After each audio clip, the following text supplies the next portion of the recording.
للاسف اللي انا اتعشمت بصراحه. اتعشمت اللي انا يعني كنت حاسس ان كان هيبقى فيه امل، طموحي اتجددت مع ماتش كوت ديفوار، لكن انت للاسف بتشوف الماتش النهارده بتاع مصر والسنغال انت بتتضايق وبيتحرق دمك وتحس ان انت ما حاولتش ولا عملت اي حاجه. وحتى انت تيجي تقول ان انا ما اقدرش الوم على الدفاع، بس اقدر الوم كتير على ناس، يعني هو مش على ناس، يعني على المدرب النهارده حسام حسن اللي انا كنت يعني بديله الاشاده وببقى فرحان بيه في ماتش كوت ديفوار وعمل الموضوع صح. انت النهارده انت كنتش موجود النهارده، اللعيبه كلها كانت خايفه ما عدا بتوع الدفاع، كانوا بيحاولوا على قد ما يقدروا. لكن انت يعني عندك واحد زي محمد صلاح بيلعب عشان نجوميته، ما بيشوفش الناحيه التانيه. ساديو ماني كان بيلعب راجل، هتقول لي يا عم ده فرق امكانيه ومش فرق امكانيه وبتاع.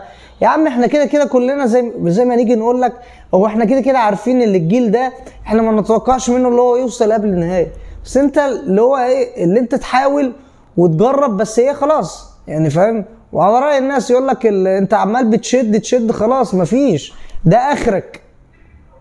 بس انت الناس اللي هي بتقعد تقول لك المحترفه واللي بتحاول يعني تغير من نفسها وتيجي تقول لك اللي هي تفيد عامه البلد بتاعتها، انت ما بتشوفش كده.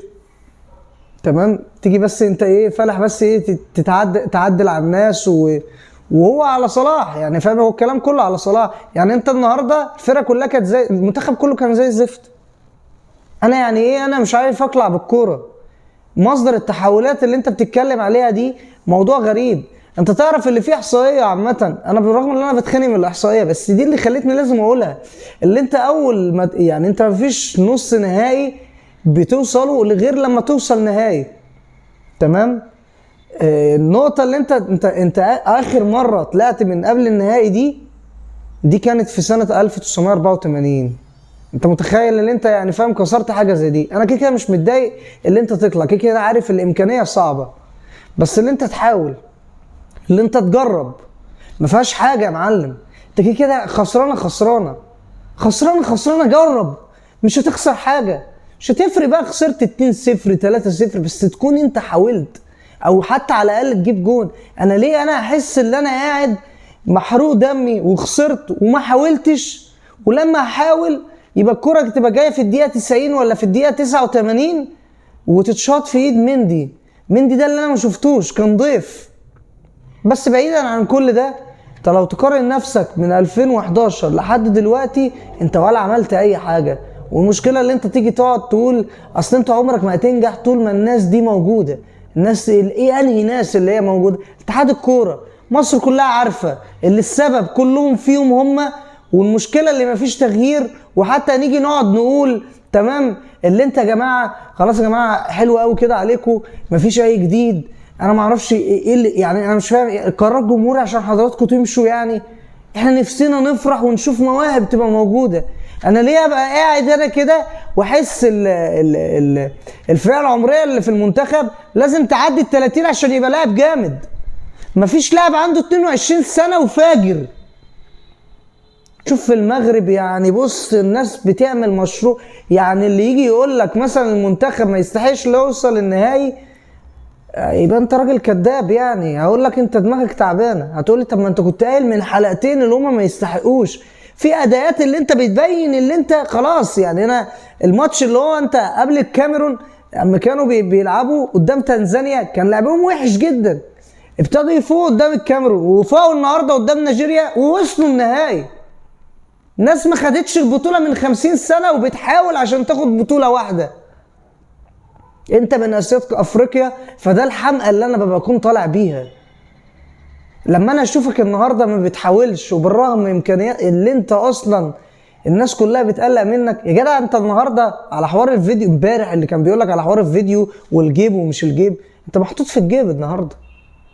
انت لا مؤاخذه الحاجه اللي تحزنني لما الاقي الجمهور قصدي عامه السنغاليين لما يجي يقول لك عايزين يحتفلوا احتفاليه جامده وساديو ماني يعمل لك كده عشان هو عارف خلاص، عارف قيمتك دلوقتي ايه اللي انت ولا حاجه. هتقول لي انت ليه بتحاول تهد المعبد وبتاع؟ انا مش بهد المعبد، ومش مع الناس اللي تيجي تقول لك حسام حسن يمشي. بس مع ذلك هيجي حد يجي يقول لك لا هو يمشي اصل هو مش عارف ايه، اصل هو ما اداش. الراجل حقق التارجت اللي هو وصلك قبل نهائي، بس كان نفسي انا اتعشم توصل نهائي.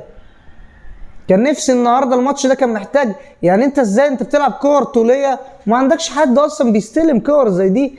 ليه مصطفى محمد ما ينزلش؟ ليه تنزله بعد ما يجي الجون؟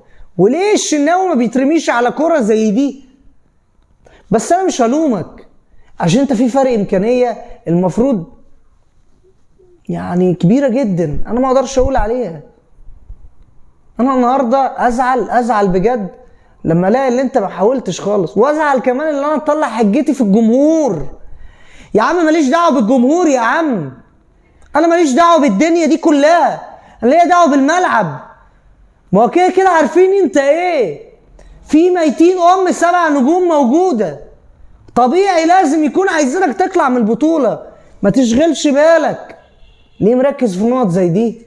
نركز اللي احنا خسرنا النهارده عشان ما كانش فيه تحولات هجوميه، واللعيبه كانت كلها خايفه، والمفروض النجم الكبير اللي عندك ما عرفش يعمل اي حاجه، ومصر كلها بتقول اللي هو بيلعب بقى دلوقتي باسمه بس، لكن بيقدم لك حاجه من البطوله كلها مفيش. وقسما بالله ما بكرهه، انا بقول لك على اللي انا بشوفه. انا لما احس ان الوحيد اللي يتبني عليه عمر مرموش، ولو عمر مرموش بيلعب وحش هقول اللي هو بيلعب وحش، بس هو النهارده كان لوحده عشان في فرق شاسع.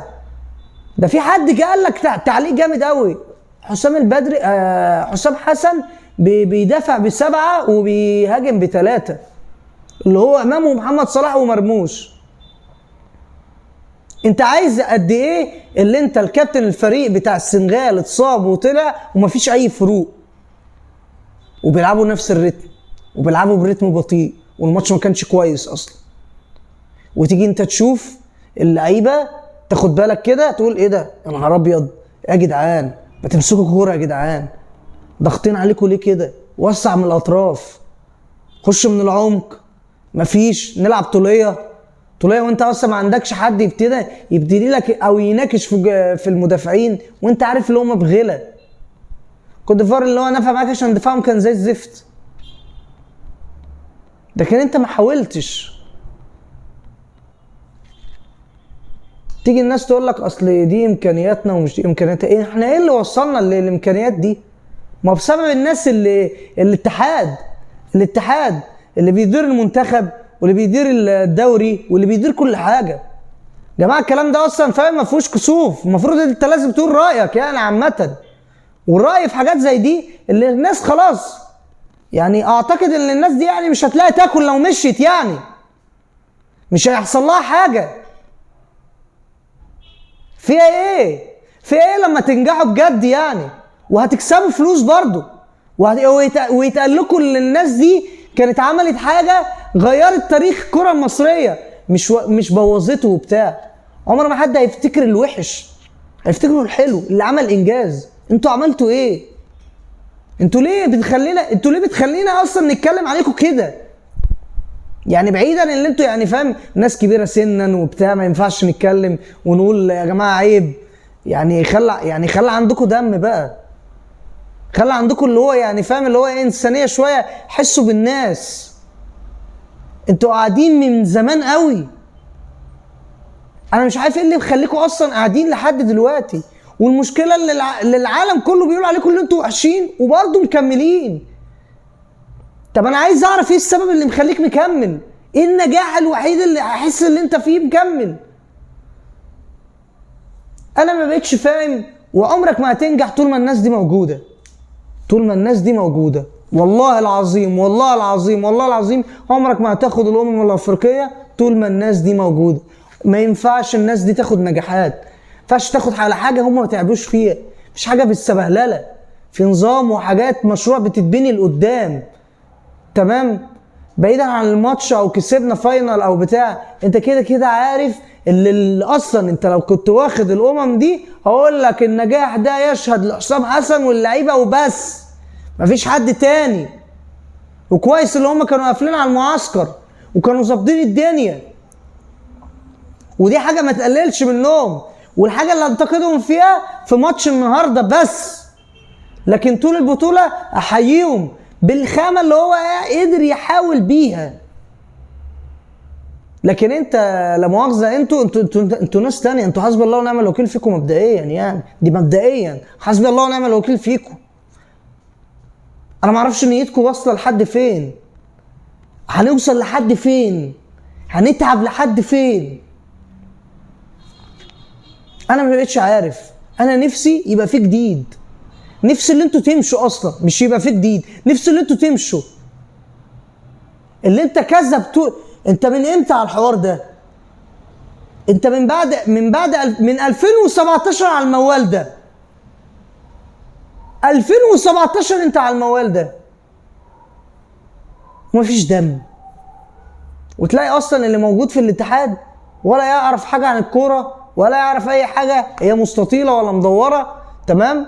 طب يا عم اقول لك الحاجه، ناس في الكوره في جديد، في انجازات، مفيش اي انجازات. تيجي ايه؟ هي الناس كلها تقعد تجعجع كده وخلاص، الدنيا هتهدي وهتهدى وخلاص، مش هنتكلم خلاص عادي يعني. كده كده اصلا فاهم، احنا شعب اهتم اصلا. يعني واحد جاي، يعني انا والله العظيم قاعد من بعد الماتش، انا اصلا ماسح التيك توك عامه، واحد بيطلع لايف، واحد قسما بالله ما يعرف عن الكوره مستطيله ولا مدوره، كوره القدم مستطيله ولا مدوره، وقاعد بيعيط وبتاع ولابس لي التيشيرت وقال لك السنغاليين دول لا مؤاخذه يعني لو حد فيهم مات انا مش هزعل عليه. انت عبيط يالا ولا انت ايه اللي انت بتقوله ده؟ انت مش فاهم يعني. انت شايف انت، انا بس بوصلك نسبه من الفئه بص عاملين ازاي. فانت برضو ايه، ما تعتبش على الناس دي عشان الناس دي مكمله بسبب على قفا الاشكال دي، على الاشكال دي. لو يموت مش عارف يعني ما ازعلش عليه يكشي يعني. ده يعني حتى بعيدا عن اي حاجه انسانيا غلط اللي انت تقول الحاجه دي، واصلا دي كوره عامه. تمام؟ وبنتكلم فيها عامه، بنتناقش فيها. تمام؟ ونفسنا ان تبقى مصر حاجه كبيره عامه يعني زي ما هي كانت زمان، ودلوقتي بنحاول نستردها. تمام؟ فانت لما انت تيجي تقول ويعني من غير اقول اي حاجه، من غير اقول يعني نقطه واحده، يعني الناس دي مسلمه او حتى مسيحيين او من ديانات اخرى، ما ينفعش يا حبيبي، ما ينفعش يا بابا، ما ينفعش يا متخلف. انا مبقتش عارف والله يعني احنا هنوصل لحد فين، ومعرفش البطوله دي هتلاقي يعني المفروض احنا كده هنلعب نيجيريا، معرفش يوم ماتش نيجيريا ده هيبقى يوم 18 ولا لا. يعني انت النهارده بتتفرج على المغرب ونيجيريا تحس ان ده النهائي، مش الماتش اللي اتلعب قبليه. المشكله ان السنغال ما عملتش يعني دورها، الادوار اللي هي بتلعب المنتخبات تلعب برتم هادي، مش بتكلح ولا بتاع، ومع ذلك انت ما عرفتش. حرفيا خط النص ما كانش موجود، بس اصلا نتكلم فيه يتقال حتى اللي انت عملت اداء فني او تكتيكي، هو دفاعي بس. والله يسامحك الشناوي بامانه، انا ما اقدرش الوم عليك انت كمان عشان انت فاهم يعني. انا زي ما قلت لك في اول الفيديو، احنا ما نستحقش ناخد انجاز زي ده طول ما الناس دي موجوده. خلاصة الكلام دي كلها. ناس تيجي تجيب لك مش عارف ايه حلم طولان، وعارفين ان هو متخانق مع الناس دي، مع الراجل ده، مع كابتن حسام. طب انت ليه عايز تعمل الليله دي كلها؟ الله يسامحك، الله ربنا ياخدك، يشوف ربنا يديك على قد نيتك، عشان انت بافعالك دي نيتك مش كويسه خالص. اتمنى الناس دي تمشي عشان الدنيا تمشي، يعني فاهم، الدنيا تمشي بس بجد، عشان حرفيا سدين على انفاسنا كده. اتمنى كل واحد يعني يقول صوته كده، يعني اتمنى الناس دي يبقى عندها دم وتمشي، عشان هي ماسكينها بايديها واسنانها. سلام.